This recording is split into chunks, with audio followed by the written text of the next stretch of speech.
Salam sigap dan shalom.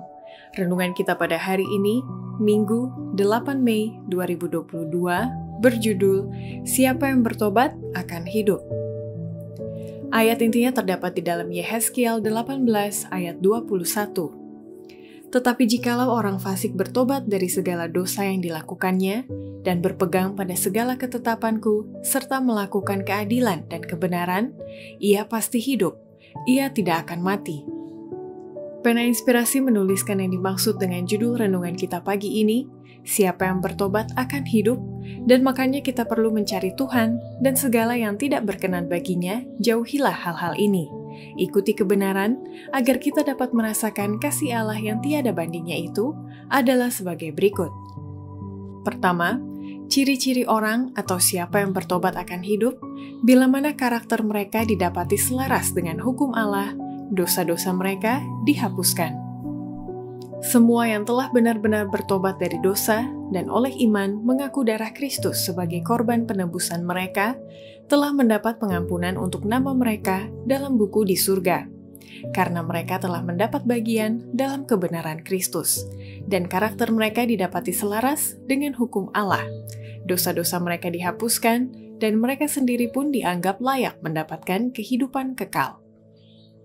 Kedua, ciri-ciri orang atau siapa yang bertobat akan hidup, bila mana orang itu melepaskan diri dari tipuan-tipuan musuh dan menyesal, serta kemudian ditobatkan oleh pekabaran kasih Allah yang terakhir bagi dunia.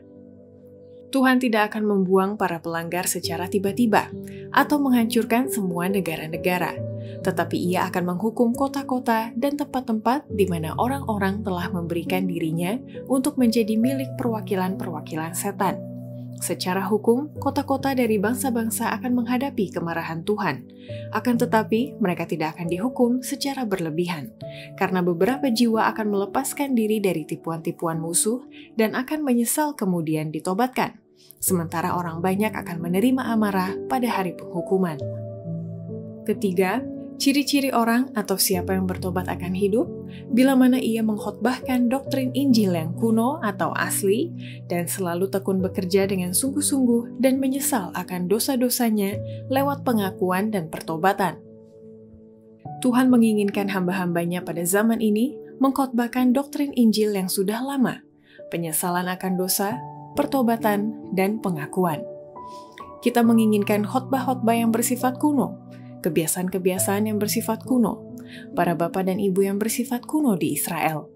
Orang berdosa harus bekerja dengan tekun dan sungguh-sungguh dan dengan bijaksana sampai ia melihat bahwa ia adalah seorang pelanggar hukum Allah dan harus melakukan pertobatan kepada Allah dan iman kepada Tuhan Yesus Kristus.